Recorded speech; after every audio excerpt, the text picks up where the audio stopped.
NCB times ಮೀಡಿಯಾಗೆ ಸ್ವಾಗತ. 100 ಕೋಟಿ ಆಸ್ತಿ ತೊರೆದು ಸನ್ಯಾಸಿಯಾದ ಆಗರ್ಭ ಶ್ರೀಮಂತ, ಬೇಡವೇ ಬೇಡವೆಂದು ಗೋಳಾಡಿದ ಪತ್ನಿ. ಹೌದು, ರಾಜಸ್ಥಾನದಲ್ಲಿ ಒಂದೇ ಕುಟುಂಬದ 6 ಜನರಿಂದ ಜೈನ ದೀಕ್ಷೆ ಸ್ವೀಕಾರವನ್ನ ಮಾಡಿದ್ರು. 3 ತಲೆಮಾರಿನವರೆಗೂ ಕೂಡ ಲೌಕಿಕ ಜೀವನವನ್ನ ತ್ಯಜಿಸಿದ್ರು. ಇತ್ತೀಚೆಗೆ ಯಾದಗಿರಿಯ ಜೈನ್ ಬಡಾವಣೆಯ ನಿವಾಸಿ ನಿಖಿತಾ ಅನ್ನುವಂತಹ ಯುವತಿ ಕೇವಲ ತನ್ನ 26ನೇ ವಯಸ್ಸಿಗೆ ಜೈನ ಮುನಿ ಆಗಿದ್ರು. ಬಹುಪಾಲು ಜೈನು ಸಮುದಾಯದವರು ಶ್ರೀಮಂತ ಕುಟುಂಬಗಳಿಗೆ ಸೇರಿರ್ತಾರೆ. ಅವರು ಬಾಯಲ್ಲಿ ಚಿನ್ನದ ಚಮಚವನ್ನ ಇಟ್ಕೊಂಡೇ ಬೆಳೆದಿರ್ತಾರೆ.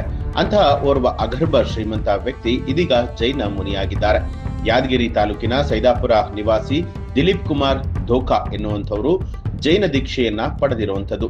ಈ ಮೂಲಕ ಪತ್ನಿ, 3 ಮಕ್ಕಳು, 100 ಕೋಟಿಗೂ ಹೆಚ್ಚು ಆಸ್ತಿ, ಐಷಾರಾಮಿ ಬಂಗಲೆ, ಕಾರು, ವ್ಯಾಮೋಹದ ಜೀವನವನ್ನ ತ್ಯಜಿಸಿ ಜೈನ ಮುನಿ ಆಗೋದಕ್ಕೆ ಹೊರಟಿದ್ದಾರೆ. ದಿಲೀಪ್ ಕುಮಾರ್ ಧೋಕಾ ಕಳೆದ 12 ವರ್ಷಗಳಿಂದ ಅಮೆರಿಕಾದಲ್ಲಿ ಮೆಡಿಸಿನ್ ಉತ್ಪಾದನಾ ವ್ಯವಹಾರವನ್ನ ಮಾಡ್ತಾ ಇದ್ರು.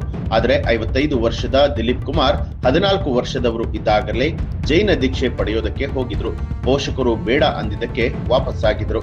ಆದ್ರೆ ಇದೀಗ ಜೈನ ದೀಕ್ಷೆ ಪಡೆದುಕೊಳ್ಳುವ ಮೂಲಕ ಬರೋಬ್ಬರಿ 41 ವರ್ಷದ ಹಿಂದೆ ಮಾಡಲಾಗದ ಸಾಹಸವನ್ನ ಈಗ ಮಾಡಿದ್ದಾರೆ.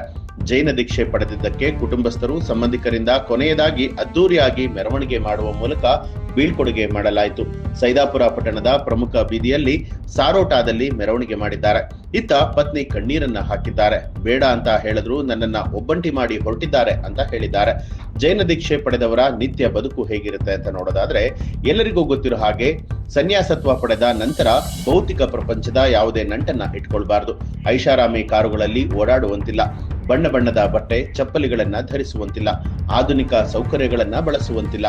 ಸಕಲ ಸವಲತ್ತು ಇದ್ದರೂ ಕೂಡ ಜೈನ ದೀಕ್ಷೆ ತೆಗೆದುಕೊಂಡ ನಂತರ ಲೈಂಗಿಕ ಜೀವನದ ಆಸೆಯನ್ನ ತ್ಯಜಿಸಿ ಬಿಳಿಯ ನೂಲಿನ ವಸ್ತ್ರವನ್ನ ಧರಿಸಿ ಬರಿಗಾಲಲ್ಲೇ ಇದ್ದು ಕಟ್ಟುನಿಟ್ಟಿನ ಧಾರ್ಮಿಕ ವಿಧಿವಿಧಾನಗಳನ್ನ ಪಾಲಿಸಬೇಕು. ಮನೆ ಮನೆಗೆ ಹೋಗಿ ಭಿಕ್ಷೆ ಬೇಡಿಕೊಂಡು ಊಟ ಮಾಡಬೇಕು. ಇಂತಹ ಕಠಿಣ ಹಾದಿಯಲ್ಲಿ ಸಾಗೋದಕ್ಕೆ ದಿಲೀಪ್ ಮುಂದಾಗಿದ್ದಾರೆ. ಆಶ್ಚರ್ಯ ಅನ್ಸಿದ್ರು ಈ ಸುದ್ದಿ ಸತ್ಯವಾದದ್ದು.